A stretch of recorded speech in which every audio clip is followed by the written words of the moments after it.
Before I get started today, I want to share with you a podcast I've been enjoying lately that I think you'll like too. It's called Plucking Up by Liz Bohannon. In each episode, Liz talks with celebrated authors, entrepreneurs, artists, and leaders about their failures, mistakes, and wrong turns, and how they've moved past them to build lives of purpose, passion, and impact. And let me just add on a personal note that I've heard a lot of interviews with Elizabeth Gilbert, and Liz's conversation with her on Plucking Up is hands down my favorite. Subscribe to Plucking Up on Apple Podcasts, Spotify, or wherever you get your podcasts. This is Shelter in Place, a podcast about coming together in a world that pulls us apart. From Oakland, California to Hamilton, Massachusetts, I'm Laura Joyce Davis. We're trying to fix some serious fears here in our lives, and that's what mainly colors and informs our decisions and perspectives on race, is some kind of fear of something. I try and get people to see the fear and see how everybody's afraid.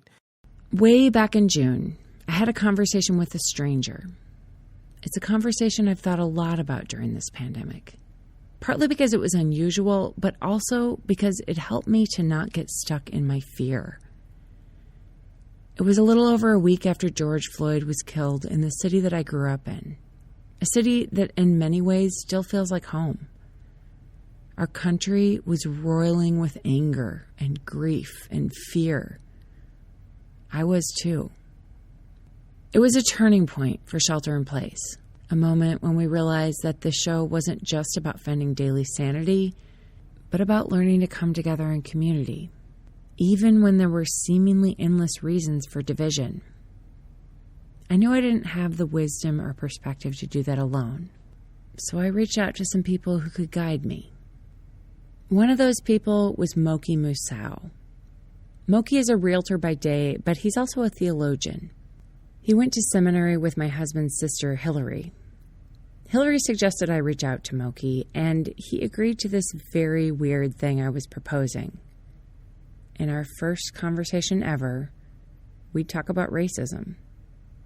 I'd ask the questions I'd been too afraid to voice, and he'd get the floor to say whatever he wanted. I was nervous going into that conversation, but I didn't need to be. Muoki was incredibly gracious. You can hear our conversation in Season 1, Episode 67, Circling Back. Recently, Muoki and I talked again.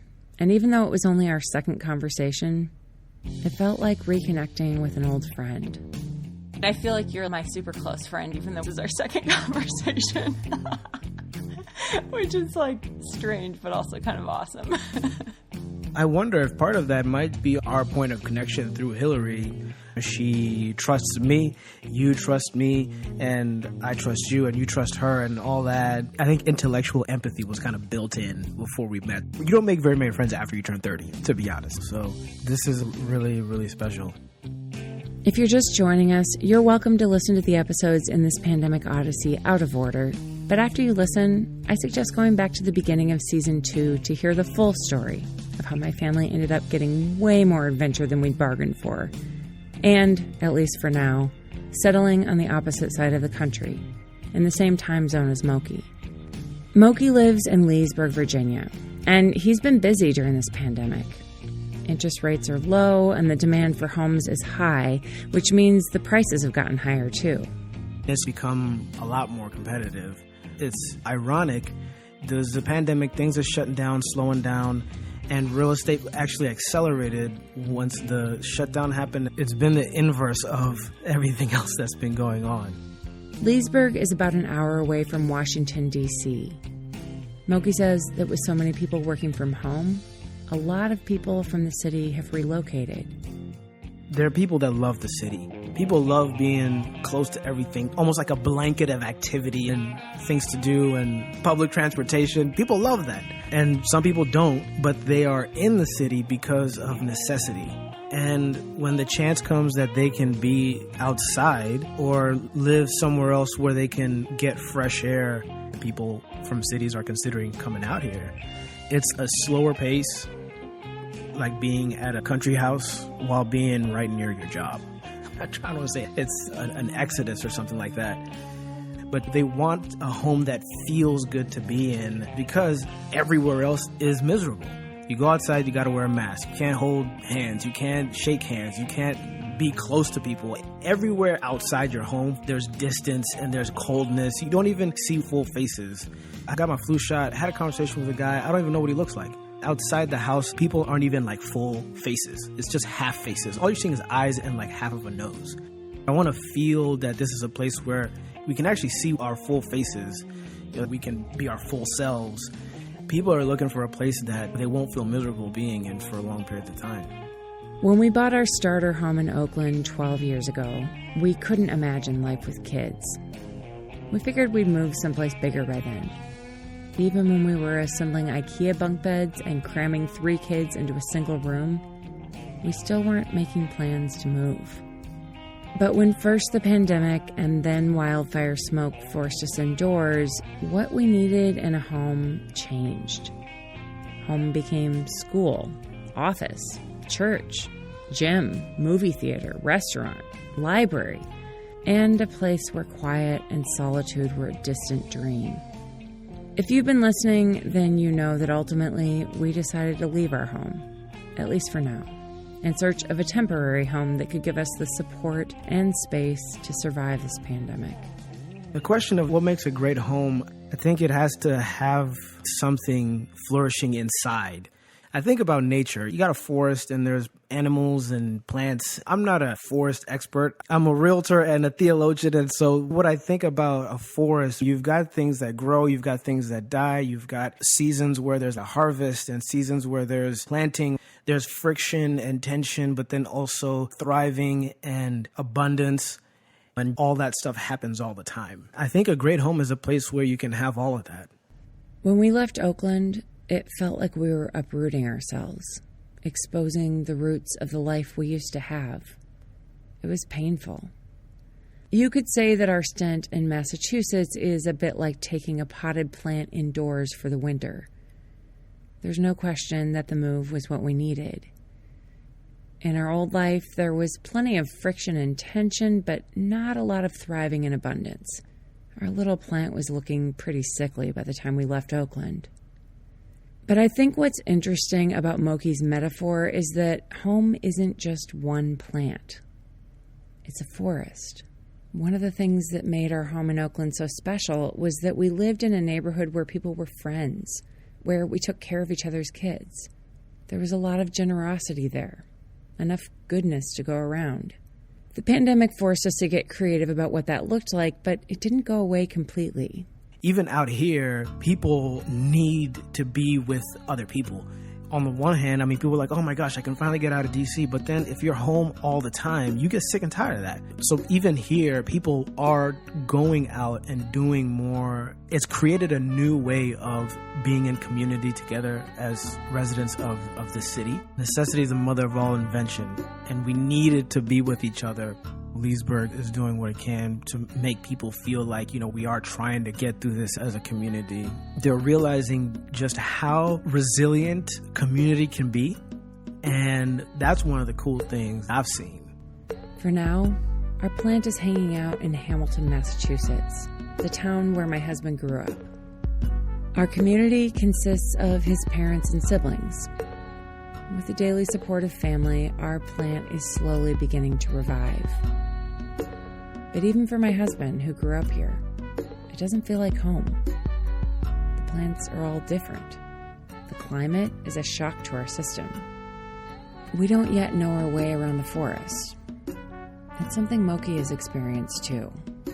I grew up in Kenya, was there until 2001 when my parents and my brothers and I moved here. My dad worked for a government accounting contracting firm in healthcare financing. He was always going back and forth between here and Kenya and then also from Kenya to other countries and was spending a lot of time here. So we came here. I was in 7th grade. I feel like if you do middle school in America, that's like your initiation. And I hated it. I didn't realize I hated it until I became an adult and I started going to therapy. My brothers and I played soccer growing up, and that really helped us a lot. It helped us get friends. It helped with all the culture shock and all that mess that comes with it. And I went to community college, and then I went to George Mason. I made some great friends here. All I knew of America for 18 years was Virginia. My family and I went back to Kenya when I was 14. And then I personally went back when I was 20 for my cousin's funeral. And it's so hard. I fell into the American busyness. I don't know if it's a trap or a dream. Time slipped away from me, and I wasn't able to find a way to get back. But also, I just didn't have a strong connection to my extended family. I only spoke English. I didn't speak Swahili, I didn't speak Kikuyu, I didn't speak Kikamba. And so it was hard. I remember when I went to my cousin's funeral, it was all in Swahili and Kikamba, and everybody gets a part. I gave the eulogy on behalf of all his cousins, and I gave it all in English. And 90% of the people there didn't speak English.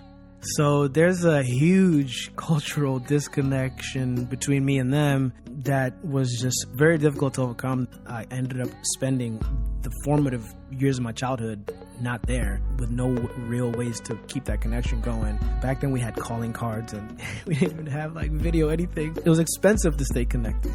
Leesburg is where I felt the biggest connection, just because I've spent a lot of formative time. What I do have for Kenya is I have this sense that I gotta take care of family somehow, because that's what you do. My dad gave a lot of money and support to his dad, to his brothers, I think his sister too. My mom gave a lot as well. There's a strong sense that you gotta give back to where you came from. You gotta make a contribution somehow. It's a sense of duty, filial piety, if you want to call it that. Family's got to take care of family. There isn't a sense of home, but there is still that strong sense of family duty and responsibility that I feel for them. We feel that too. We wouldn't be here in Massachusetts without it. And it's a gift, this time with extended family after so many years away. But it doesn't bring us any closer to finding our way home. This week, I read a story in the Wall Street Journal written by a business owner who left California because it was no longer profitable. The state's policies and taxes and wildfires and high cost of living had made it feel impossible to thrive there. The net migration out of California is a big topic these days. And I know all of these things. I knew them when we lived there. But still, it's home. Sometimes you just like your home and you can't describe it, but you just know that you like being there. And that's how I feel about here. I loved growing up here. I would love to stay here for a long time. I know the places I like playing golf here. I know the breweries, the cigar shops. We appreciate the same things, the same opportunities that we have here, and we all hate the same things, which is basically traffic. And the tolls. The tolls just keep getting more expensive. We all hate them, and we get through it together. I wasn't born in Oakland, but I loved living there. If I can figure out a way to do it sustainably, I would love to stay there for a long time. I know my favorite running trails and bike rides with a mile of smoothly paved downhill that I can cruise down without braking. I know my favorite taco truck, coffee shop, dive bar, and restaurant for special occasions. Life is too expensive and the taxes are high and there's never enough money for our public schools. But we get through it together. To use Muoki's metaphor, all of those trees make for a beautiful forest. Muoki's parents brought him to this country, but he made the choice to stay and put down roots. When he was 26, he became a U.S. citizen, a process which he said was far from simple. Pending status, that term still makes me I just don't like it. I remember going to get my driver's license. Each time it was the biggest hassle because it always happened when my dad's visa status was pending. We always had to renew our visa, and it takes forever. It was so painstaking, so annoying, so expensive. And I remember going to the DMV, and they're like, we can't accept your visa because it's pending. They just tell you to come back later. I got my green card when I was 20, and that's what helped me fly out of the U.S. without any problems. The naturalization process, I started on my own, and that was the easiest one, to be honest. Because at that point, it's just, do you have the money? That's literally it. actually throughout the entire journey, like renewing your visa, getting a new visa, all that is so expensive. I started paying for it myself when I was going from green card to naturalization. And then, I go to the courthouse. People were crying and cheering, all sorts of stuff. The idea that a whole room of people denounce all other allegiances and devote your life to the values and to defend America and all these kinds of things. They're actually initiating you into this American life. That was powerful. That's one of the few initiation experiences I've had in my life. One was converting to Christianity. The other one was becoming an American, right? And you feel it. You honestly feel it because a part of your identity is actually changing. And to this day, that's still one of the most powerful experiences that I have. And for me, it's very complicated because unlike black people who were born here, grew up here, have ancestry here, where you're in a way born American, but you don't feel American or you feel like second-class citizen and so on. Like, there's no ceremony for black people where they say, okay, you're no longer a second-class citizen, you're a first-class citizen. That, I think, would be an equivalent to what I went through. I mean, let's think about this. Let's think about it from a religious point of view. I'll use Malcolm X. Malcolm X, at one point, was not a Muslim. He went to prison, discovered Islam, and became a follower of Allah and the Honorable Prophet Muhammad. There was a period in his life prior to and a period of his life after. For me, as an American, there's a period of life when I was legitimately not American, and now I am. I did not have these freedoms at all, in the sense that there was no protection from the law for me. And then there was a period where that now became available to me. The idea of becoming American was a very spiritual experience because I personally chose to do that. And that was a very powerful and positive experience for me. And I'm not saying like my experience is the same as everybody who's been through that. I'm talking about myself. But the fact that I have a moment when I was not American and I became one makes me feel a sense of connection with all the people that call themselves American. I'll be back with more of this story right after this short break. I don't know about you, but I'm finding that it's the little things that go a long way lately. Like when someone sends you a really nice text, or when you hear that song that you love that you forgot about, or when an ordinary dinner becomes special with a really great glass of wine. Which is why I am so excited to tell you about our sponsor, Delta Wines, who can deliver wine right to your front door. Delta means change, and Delta Wines were born out of a desire to make a difference and protect our planet. For every bottle of wine you buy, they'll donate $1 to partner companies who are cleaning up our oceans and reducing CO2 emissions. Best of all, their wines are affordable and delicious. Go to winesforchange.com and use the code SHELTER to get 10% off your order and support this show. When Muoki and I talked the first time, we mostly talked about racism in America. 6 months and one presidential election later, I wanted to know if his perspective had shifted. I didn't just want to ask Muoki this because he's black. I wanted to ask him because as a realtor, he spends time with all kinds of people. Growing up, I saw people that went through some tough times and didn't have anybody there for them. I've been through some tough times, and the people that were there for me were people who were, even with the race thing, politically totally different from me, but they were there. I helped a couple buy a home, and on closing day, homeboy comes in with cowboy boots and a Confederate belt buckle. We had just been through this experience where I asked them, do you need help? And they said yes. And they tell me about their home situation that's terrible. They live in a place that's drug infested. It's not safe for them. The maintenance is poor. And they just felt like their lives were like in the trash can. And they asked me to help them. And when we started working together, we were all on the same team. We would talk about if they feel like they're making progress. We would talk about how I could help them better. And so on closing day, it wasn't homeboy with the belt. It was we all accomplished something together. For me, my struggle is I see the bigger picture and sometimes lose sight of some of these particulars that are completely divisive. And I'm gracious. I try and graciously give people second chances and also know when to cut them off, because that's how you do with family. Now, I'm not saying I cut my family off entirely, but I draw boundaries where it's like, yo, I'm still here for you, but we can't hang. But when I make the criticism, I still know that they're family. So I'm not going to tell them, you're dead and gone, you're doomed forever. And I think America is just this country that's like a really bad family that kills each other. Bad families sometimes just have people that are mean to each other, but you don't go out killing each other all the time. We're trying to fix some serious fears here in our lives, and that's what mainly colors and informs our decisions and perspectives on race. Is some kind of fear of something. And I try and get people to see the fear and see how everybody's afraid. And the problem is that once we realize we're afraid, we realize that we're carrying a lot of pain that we don't want to resolve, because the pain is now part of our identity. And to remove the pain means to remove the identity. Throughout these episodes, I've been drawing inspiration from Homer's Odyssey. It's the story of a meandering journey home, with lots of action and adventure and disappointment along the way, kind of like the journey we're on now. In the original Odyssey, when he finally gets back to Ithaca, the home Odysseus returns to is one he hardly recognizes.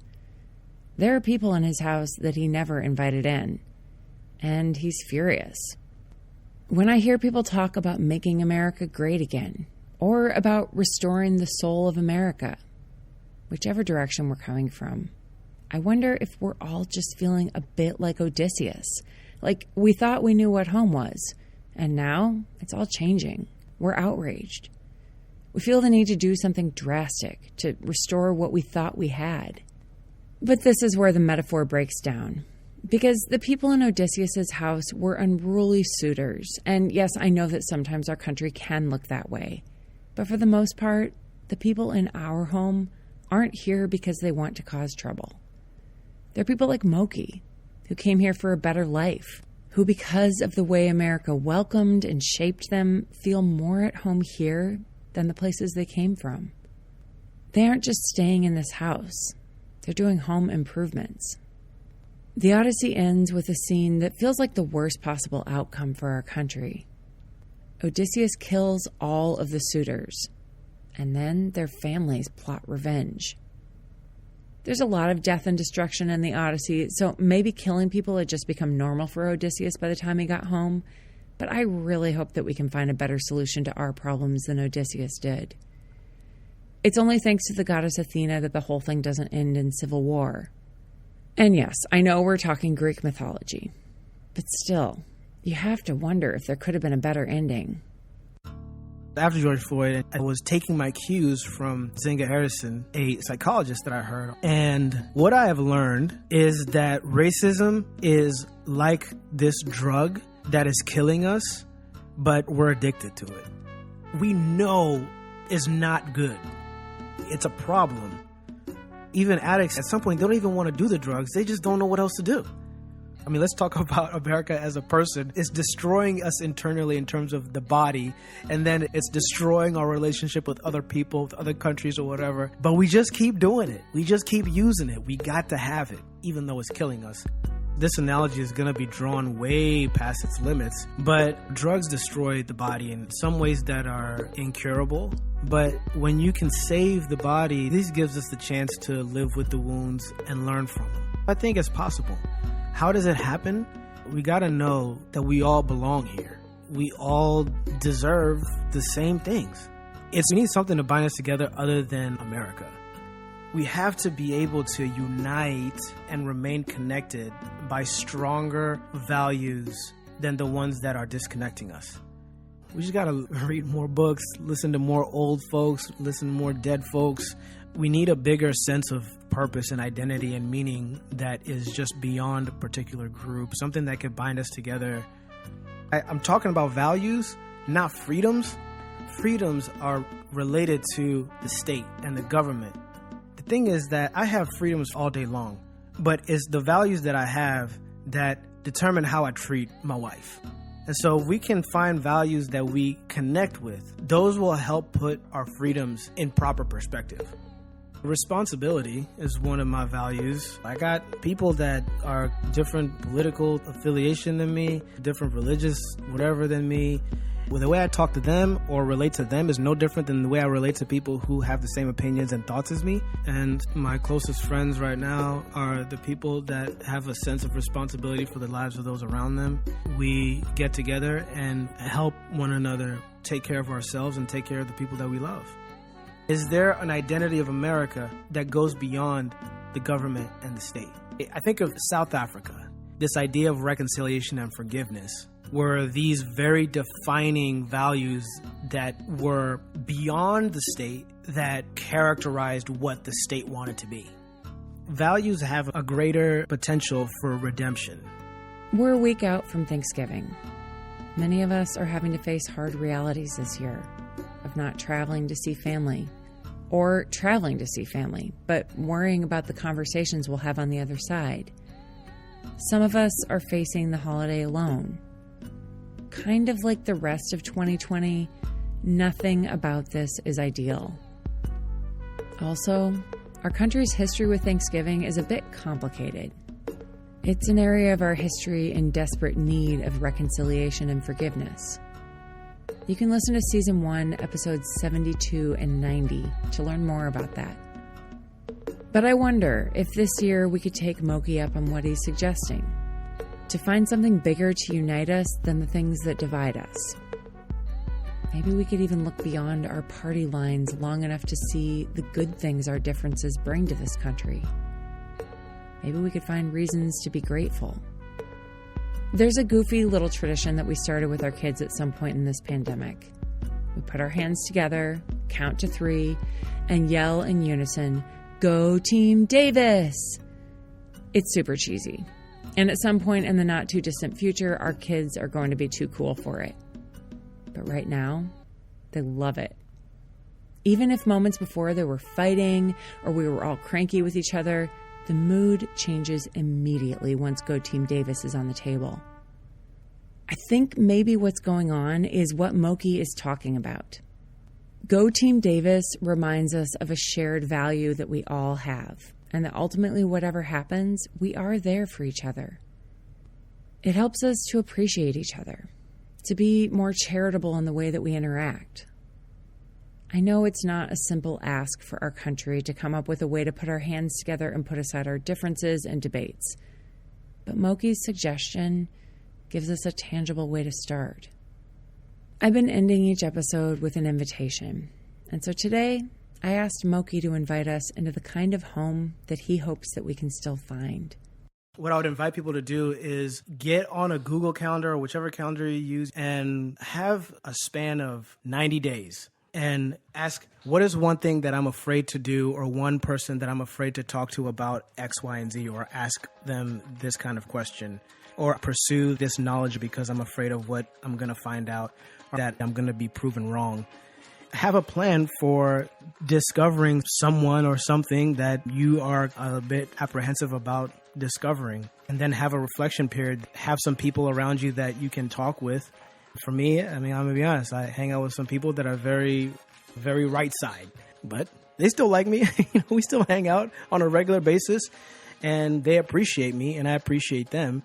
And there's no end to this. It's just a process. You just got to keep doing it over and over and over again until charity becomes a part of your life. Pretty early on, we realized that shelter in place wasn't just about the pandemic. It was about a community that feels like home. Not the kind of home that Odysseus had, where the host chases after guests with a bow and arrow, but the sort of place where you're greeted with a hug or a celebratory drink. No matter how you're dressed or whether or not you come bearing a gift or empty-handed, you're welcome. You're treated the way that Muoki treated me, like an old friend. That's the feeling we want you to have when you listen to Shelter in Place. And it's the vision we have for our country, no matter how crazy or idealistic that vision might seem. We know it's possible because in conversation after conversation, we've seen it happen. As always, you can hear Shelter in Place outtakes if you listen all the way to the end of the episode. But first, I want to welcome our very first Shelter in Place apprentice, Fatima Romero Afi. Fatima won our hearts when she said that she loves keeping things organized and checking off lists. For these big picture thinkers, that is music to our ears. We are so thrilled to have you on our team. If you've enjoyed today's episode, I hope you'll subscribe and share it with a friend. In our conversations with potential sponsors, the first thing they ask about is the number of downloads we get. So when you share this with others and ask them to subscribe, you move us a little closer to making this work sustainable. Rating and leaving a quick review about what you like about Shelter in Place helps others to find us. You can also follow us on Instagram and Facebook at the handle Shelter in Place Podcast, and on Twitter at Laura Joyce Davis. If you're thinking, hey, I'd like to get occasional emails from Laura, you can sign up for our newsletter, find show notes, and information about our incredible sponsors, Brick and Mortar and Delta Wines, and Imagine Mindfulness, as well as ways to support the show at shelterinplacepodcast.info. We'd love to hear from you. The Shelter in Place music was created by Chase Horseman at Reactor Productions. Additional music and sound effects for this episode came from Storyblocks. Nate Davis is our creative director, and Sarah Edgell is our design director. Until next week, this is Shelter in Place. I'm Laura Joyce Davis. And now, if you're still listening, here's a little outtake. Okay, everybody come together. Can we? Yeah, let's do Go Team Davis. Everybody come in. No, wait, no. Look. Okay, everybody come together for Wait, come. no, wait. First, look it. Okay, thumb.